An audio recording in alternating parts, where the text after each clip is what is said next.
আসসালামু আলাইকুম সবাইকে লাকি ব্লগস এন্ড কুকিং চ্যানেলে স্বাগতম। আশা করি সবাই ভালো আছেন। আলহামদুলিল্লাহ আমিও ভালো আছি। আরেকটি নতুন দিনে নতুন আরেকটি রান্নার ভিডিও নিয়ে চলে আসলাম। তো আজকে আমি সবুজ রং ঠিক রেখে কিভাবে কলমি শাক ভাজি সেটা আপনাদের সাথে শেয়ার করব। তো এখানে আমি 2 আটি কলমি শাক নিয়েছি, আর শাকগুলো আমি আগে থেকে ভালো করে বেছে নিয়েছি। এখন শাকগুলো পানি দিয়ে ধুয়ে নিব। তো শাকগুলো ভালো করে পানি দিয়ে ধুয়ে কুচি কুচি করে কেটে নিয়েছি। আপনারা আপনাদের পছন্দ অনুযায়ী কেটে নেবেন। এখন রান্নায় চলে যাব। তো একটি কড়াইয়ে কেটে রাখা কলমি শাক দিয়ে চুলায় বসিয়ে দিয়েছি।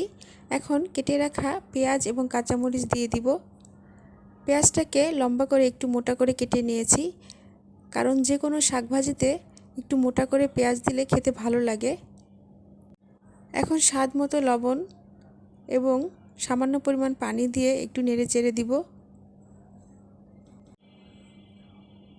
আমার ভিডিও দেখে যদি আপনাদের ভালো লেগে থাকে তাহলে লাইক, কমেন্ট, শেয়ার করে দিবেন, আর অবশ্যই সাবস্ক্রাইব করবেন। তো কলমি শাকগুলো আমি সিদ্ধ করে নিব, আর শাকগুলো কিন্তু আমি ঢাকি নাই।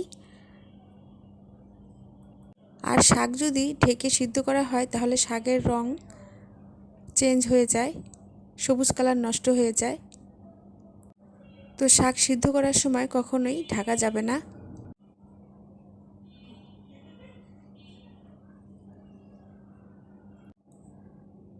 তো কলমি শাক সিদ্ধ হয়ে গেছে, এখন নামিয়ে বাগার দিব। আর এই জন্য আমি আবারও চুলায় কড়াই বসিয়ে পরিমাণ মতো সাদা তেল দিয়ে দিয়েছি। তো তেল গরম হয়ে গেছে, এখন 2টি শুকনো মরিচ দিয়ে দিলাম। শুকনো মরিচ 2টি কিছুক্ষণ ভেজে নিব।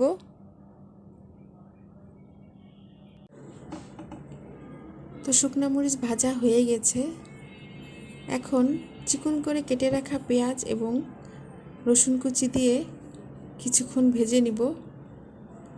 যারা আমার চ্যানেলটাকে সাবস্ক্রাইব করে আমার পাশে আছেন তাদেরকে অসংখ্য অসংখ্য ধন্যবাদ।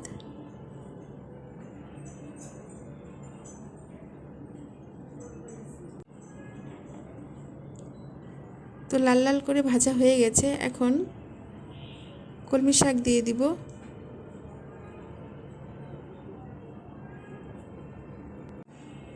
আর যারা সাবস্ক্রাইব করেন নাই, ভিডিও দেখতে থাকুন, দেখতে দেখতেই ভালো লেগে যাবে। তো একটু ভালোভাবে নেড়ে চেড়ে দিই যাতে পানি না থাকে।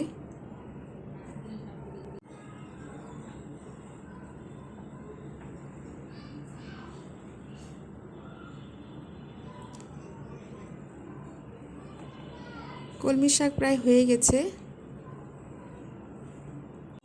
কলমি শাকের সবুজ কালারটা কিন্তু খুব সুন্দর আছে, কালারটা নষ্ট হয়ে যায় নাই। ঢেকে সিদ্ধ করলে শাকের কালারটা নষ্ট হয়ে যেত, এজন্য সিদ্ধ করার সময় ঢেকে কখনো সিদ্ধ করতে হয় না, এতে কালার নষ্ট হয়ে যায়। তো যাই হোক, কলমি শাক ভাজি হয়ে গেছে, এখন নামিয়ে ফেলবো। তো তৈরি হয়ে গেল সবুজ রং ঠিক রেখে সিম্পল কলমি শাক ভাজি। এই কলমি শাক ভাজি গরম ভাতের সাথে খেতে অসম্ভব মজা। আমার কাছে কলমি শাক ভাজি খেতে অসম্ভব মজা লাগে, আমি খুব পছন্দ করি। তো এভাবে আপনারা রান্না করে খেয়ে দেখবেন। নতুন নতুন ভিডিও দেখতে আমার চ্যানেল সাথে থাকবেন। ভিডিও নিচে বেল আইকনে ক্লিক করবেন যাতে নতুন কোনো ভিডিও ছাড়লে আপনাদের মোবাইল নোটিফিকেশন চলে যায়। সবাই ভালো থাকবেন। আল্লাহ হাফেজ।